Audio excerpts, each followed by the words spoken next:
oftentimes there are so many different parts in our body that are involved in larger motions such as hanging, or you can go to running or any other thing we do.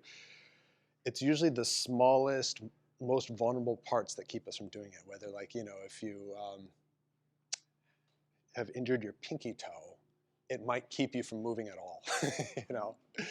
Same thing, like if your hands and your fingers don't feel like they have the ability to hold on, that's the first thing that's going to go. And so part of that is just use, like how do we use our hands on a day-to-day basis? And part of it is just being able to, so this is the way I want to approach it today, is because so often I think about people who go to, let's say, rock climbing gyms. I'm going to go to a rock climbing gym, have a good day there, and within the first 5 minutes, they're burnt out. I've experienced that myself, and I haven't done it in a long time. You go there and you try to climb something, and after 5 minutes, I'm like, oh God, my hands, my forearms, I can't hold on anymore, and then I'm done. That happens to you?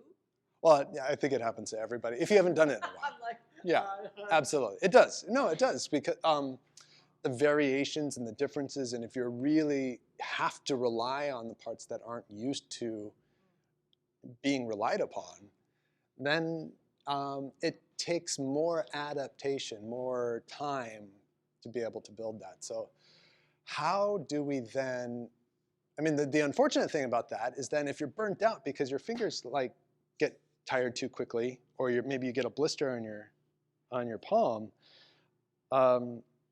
that limits the way you can move the rest of your body. Your rest of the body doesn't get that motion that would make it stronger.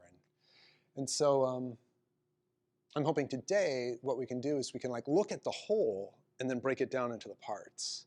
And then look at some other techniques from a natural movement MoveNet perspective of that actually make hanging more fun and B, because I think maybe that's the other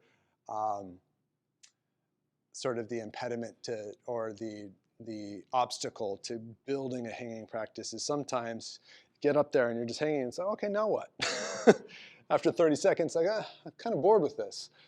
All right, or after 10 seconds, maybe I'm too tired. But there's so many different things that we could do that just adds a lot of flavor, a lot of mixtures. It's like eating a whole spread in a buffet rather than just eating just broccoli all the time.